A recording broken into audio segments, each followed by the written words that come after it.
this whole perception that has been created that US has dropped Indo from the Pacific Command, that is not the correct picture. Marco Rubio referred to Indo Pacific Command through and throughout the entire East Asia Summit. The Quad remains. The Quad has not been pushed to the side because President Donald Trump talks about G2. This G2 business was not really getting a lot of currency in East Asia Summit. While the Chinese are trying to expand in South China Sea, there was a significant pushback in the East Asia Summit. If tomorrow China is allowed to dominate South China Sea, you will have a Strait of Hormuz kind of a situation. The problem with China is that while it wants to improve economic ties with India, it does not want to yield even a millimeter on any other issue. There is this talk of an Islamic Quad, some sort of a Sunni alliance where Pakistan is a part.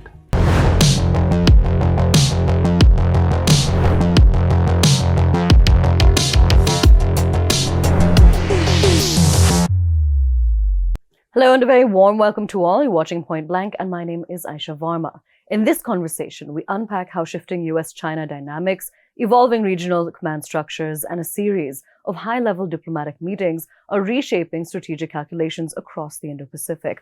Joining us is one of India's top journalists covering national security, strategic affairs, foreign policy, and geopolitics, HT's Executive Editor, Mr. Shishir Gupta. Sir, namaskar. So, beyond the current ongoing conflict in the Middle East, there was an important East Asia summit that took place on July 22nd. Representatives from 19 countries met. What were the key outcomes and strategic takeaways from that summit? The 21st East Asia Summit was actually a very significant meeting considering that what is happening globally. You have the Ukraine war, you have the ongoing Iran-US war, Gaza is still to be sorted out, Lebanon is still to be sorted out. And on top of that, there are activities in South America. But what was the current focus was the South China Sea and what is happening in East Asia.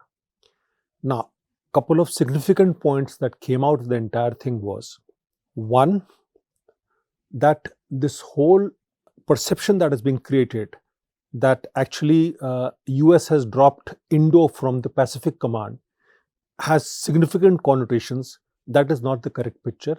The correct picture is that somebody from the Department of War decided to drop the Indo from Indo-Pacific Command, which is based in Honolulu or Hawaii. This comes out very clearly because US Secretary of State Marco Rubio referred to Indo-Pacific Command through and throughout the entire East Asia Summit. So he was very clear as to what was happening over there. Second thing, there was a meeting of Quad foreign ministers. This was the second meeting this year. It happened on May 26th. Now it happened on July 22. And there is going to be another meeting of the Quad foreign ministers. So the Quad remains. The Quad has not been pushed to the side because President Donald Trump talks about G2. Now, even this G2 business was not really getting a lot of currency in East Asia Summit because all the ASEAN members and all the participant countries, barring China, were very clear that they will support Philippines, Japan, and all the Southeast Asian countries in case of any Chinese expansionist moves. So it was a very significant meeting. Then what has happened is that while the Chinese are trying to expand in South China Sea and dominating the region through an expansionist PLA Navy, there was a significant pushback in the East Asia Summit. So to speak that, everybody was clear as to what China was doing, but there is a much more larger picture in this. Considering that China is militarizing the South China Sea and is actually really pushing very hard against the Japanese under Prime Minister Sanae Takaichi and against Philippines and against all the Southeast Asian countries, the future looks very bleak. Because if tomorrow China is allowed to dominate, which it's already on way to dominate, South China Sea, you will have a Strait of Hormuz kind of a situation in South China Sea, where freedom of navigation will be a very difficult issue for other countries to operate. So all this was discussed. It was a very significant meeting with 19 countries being there and all the big powers being there. And there were other things that happened, but the key thing was what was happening in the Middle East. Because in Middle East, the war is expanding because, now the Saudi Arabians have started retaliating against Houthis, that is the Iranian-backed militia, right? After they targeted their tankers in Red Sea. Kuwait and Bahrain have retaliated in the past week against Iran after they were actually pushed by the Iranians. Iranians are using these missiles, which is called Khyber Shekan, basically a Jew destroyer missile as it's named, against Jordan, against all the countries.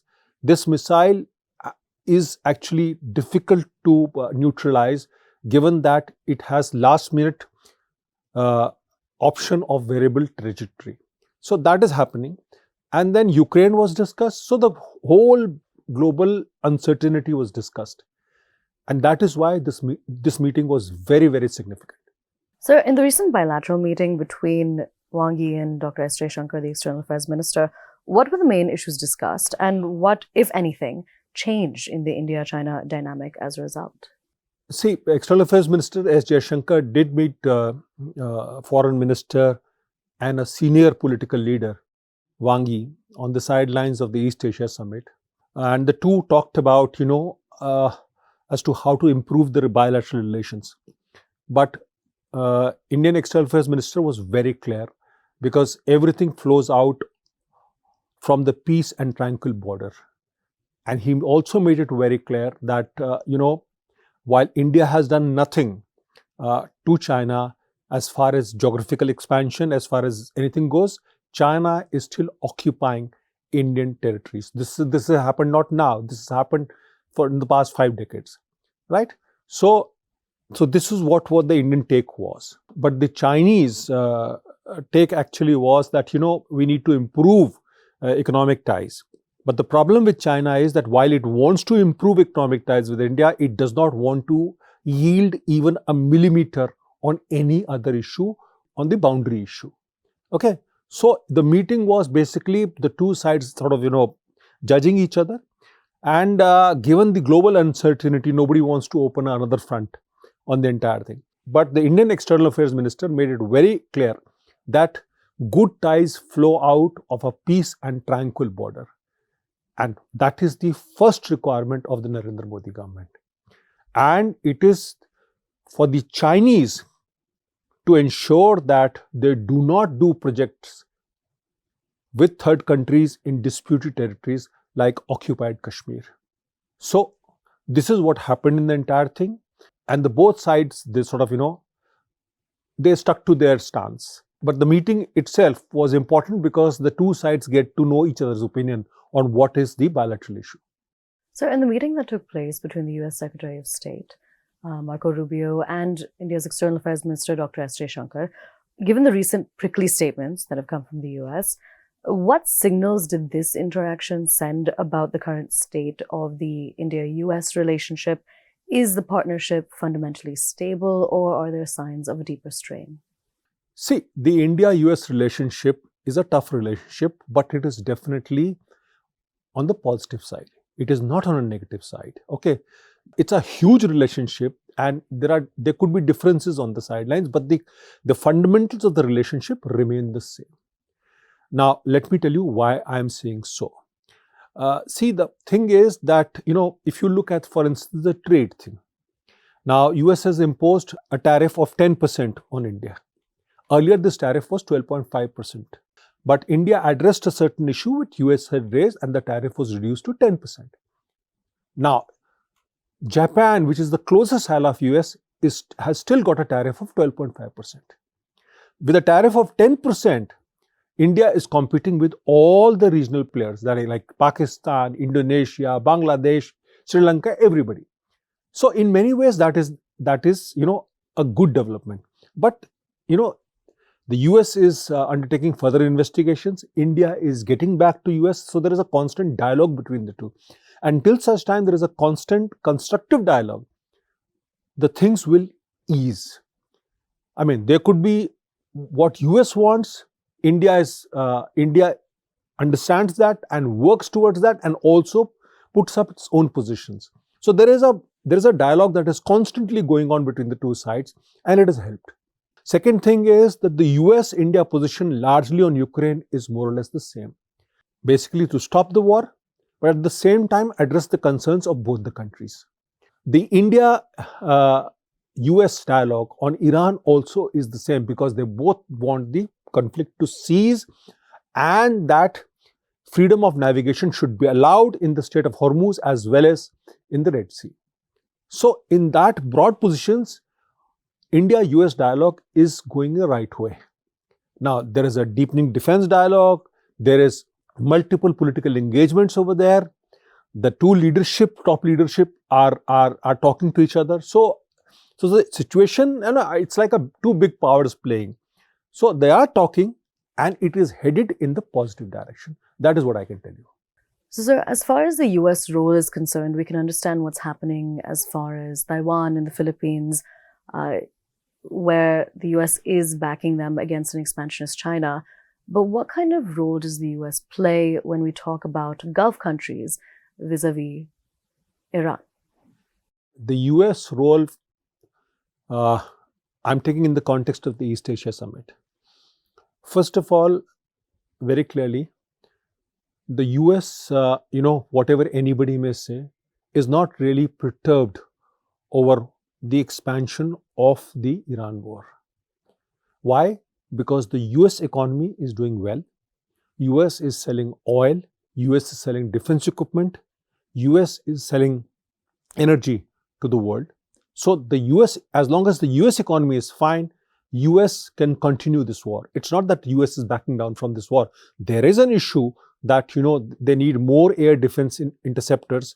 There is an issue, they need more missiles, but that is what is being worked at. That's why possibly the war has been paused since Friday. But there are other things that are happening. What is happening is that the US has offered a civilian nuclear deal to Saudi Arabia with the condition that it will sign the Abraham Accords.